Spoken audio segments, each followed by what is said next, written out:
Helicopter দুর্ঘটনায় ইরানের president Ibrahim রাইসির মৃত্যুতে আগামী 28 জুন দেশটিতে অনুষ্ঠিত হতে যাচ্ছে পরবর্তী প্রেসিডেন্ট নির্বাচন।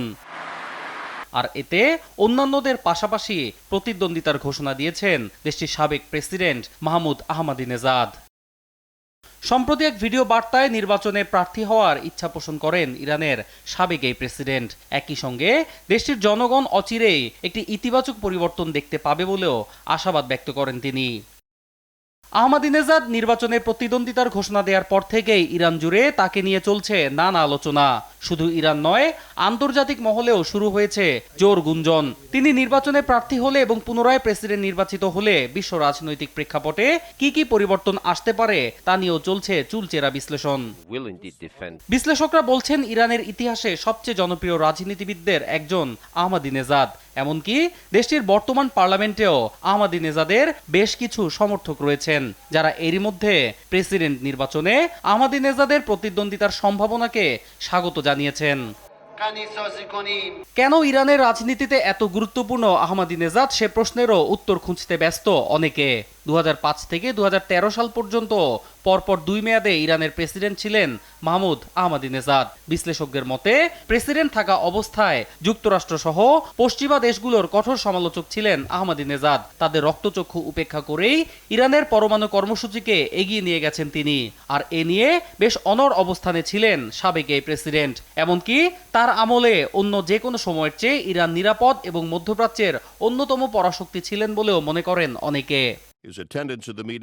শুধু তাই নয়, নানা কারণে ইরানের সর্বোচ্চ ধর্মীয় নেতা আয়াতুল্লাহ আলী খামেনিরও কট্টর সমালোচক ছিলেন আহমাদিনেজাদ। এর আগে 2017 এবং 2021 সালের প্রেসিডেন্ট নির্বাচনে আহমাদিনেজাদের প্রার্থিতা বাতিল করেছিল দেশটির সর্বোচ্চ নেতা আয়াতুল্লাহ আলী খামেনির নেতৃত্বাধীন গার্ডিয়ান কাউন্সিল। ওই দুটি নির্বাচনে নিজের প্রার্থিতা বাতিলের পর গোটা নির্বাচনী প্রক্রিয়ার তীব্র সমালোচনা করেন মাহমুদ আহমাদিনেজাদ। তবে আবারও প্রেসিডেন্ট নির্বাচনে প্রার্থী হলে গার্ডিয়ান কাউন্সিল আহমাদিনেজাদের প্রার্থিতার অনুমোদন দেবে কিনা তা নিয়েও প্রশ্ন তুলছেন অনেকে। সেক্ষেত্রে তিনি যদি প্রার্থী হন এবং তার প্রার্থিতা যদি বাতিল হয়ে যায়, তবে এটি আহমাদিনেজাদের জন্য বাজে পরিণতি বয়ে আনবে বলেও আশঙ্কা অনেকের। শুধু রাজনীতিবিদ হিসেবে নয়, ব্যক্তি আহমাদিনেজাদও অনেক বেশি জনপ্রিয় ইরানবাসীর কাছে।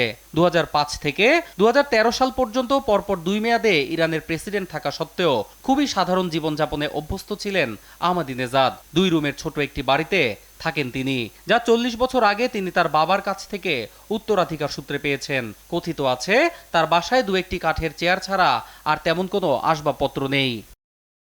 শুধু তাই নয়, ইরানের প্রেসিডেন্ট থাকা অবস্থায় ছেলের বিয়েতে মাত্র 45 জন অতিথিকে নিমন্ত্রণ করেন আহমাদিনেজাদ, যেখানে ছিল না তেমন কোনো আয়োজন। সাদামাটা অনাড়ম্বর এক অনুষ্ঠানের মধ্য দিয়ে ছেলের বিয়ের আনুষ্ঠানিকতা সারেন তিনি। এছাড়াও রাষ্ট্র পরিচালনার দায়িত্বে থাকা অবস্থায় তিনি সরকারি কোষাগার থেকে কোনো অর্থ নিতেন না বলেও জানা যায়। এ প্রসঙ্গে তার ব্যাখ্যা ছিল সব সম্পত্তি রাষ্ট্রের, আর তার কাজ সেগুলোকে পাহারা দেয়া। অন্য কর্মকার, নিউজ ডেস্ক, দেশ টিভি।